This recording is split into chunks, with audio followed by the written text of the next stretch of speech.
Има причина винаги да започваме диета в понеделник. Нов начин на живот всяка нова година и всяко лято да си обещаваме, че ще пътуваме повече.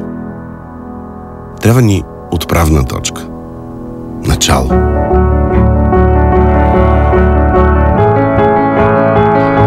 Добре де, а ако гледаме на всеки ден, на всяко нещо, което правим, като на ново начало, да пробваме, да видим какво ще стане.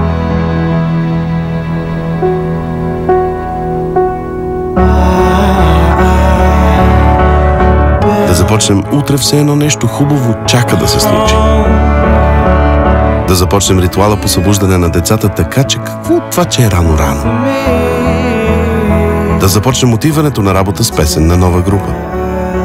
Да започнем работа напълно сигурни, че ще намерим нещо странно там, където най-малко очакваме. Да започнем да приготвяме повече вечери. Да, вечери, готвене. Защо не? Всъщност, колкото повече неща започваме, толкова повече неща ще има за започване. Глобал става Теленор. Ново начало. Време е за нови планове.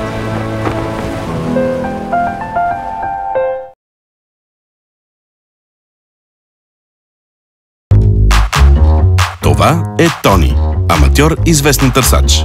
Тони веднъж видя Григор Димитров в един асансьор. Тя не беше в асансьора, но така де.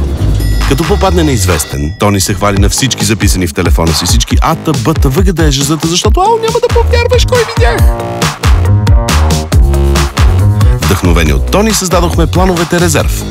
С тях всеки път, когато изчерпате включените си минути и мегабайти, получавате допълнителни минути и мегабайти от вашия резерв без допълнително заплащане.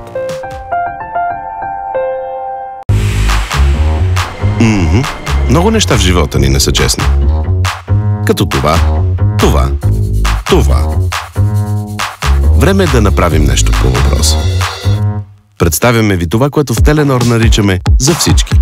Офертите ни са валидни за всички, за тези, които идват при нас сега и за онези, които искат да продължим заедно. Не твърдим, че ще оправим света за една вечер, но е добро начало.